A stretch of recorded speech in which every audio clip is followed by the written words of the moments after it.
చివరి cinema రణం 2.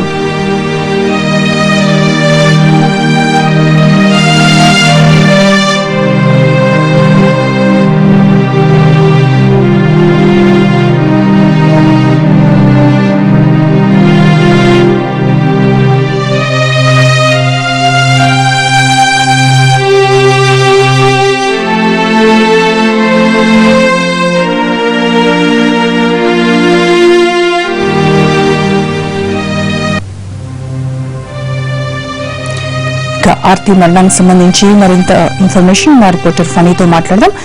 Funny, Aarti Agarwal మరణంతో టాలీవుడ్ ఎటువంటి దిగ్భ్రాంతిని వ్యక్తం చేస్తోంది? రోజా, నిజంగా ఇది ఒక అద్భుతమైన నటి. అంటే ఆ టైంలోని వచ్చిన సినిమాలన్నీ పోల్చుకుంటే ఆమె నటనాపరంగా కూడా అద్భుతమైన కథానాయిక అనేటువంటి ప్రూవ్ చేసుకున్న నటి ఆర్తి అగర్వాల్. అయితే ఇటీవల కాలంలో కొంచెం సినిమాల్లో అడపదడప చేస్తున్నప్పటికీ కూడా ఆమె మళ్ళీ సినిమాల్లోకి నేను ఎక్కువగా సినిమాలు చేయబోతున్నాను అని కూడా తన ఆశయాన్ని వ్యక్తపరిచిన సందర్భాలు కూడా ఉన్నాయి. అటువంటి సమయంలో ఆవిడ మరణం నిజంగా జీర్ణించుకోలేని విషయం అని చెప్పేసి ఆమెతో పనిచేసినటువంటి దర్శకులు కానీ ఆమెతో పనిచేసినటువంటి హీరోలు కానీ తమ అభిప్రాయాన్ని వ్యక్తపరిచారు. అలాగే ఆమె కూడా సినిమాకి కావాల్సిన విధంగా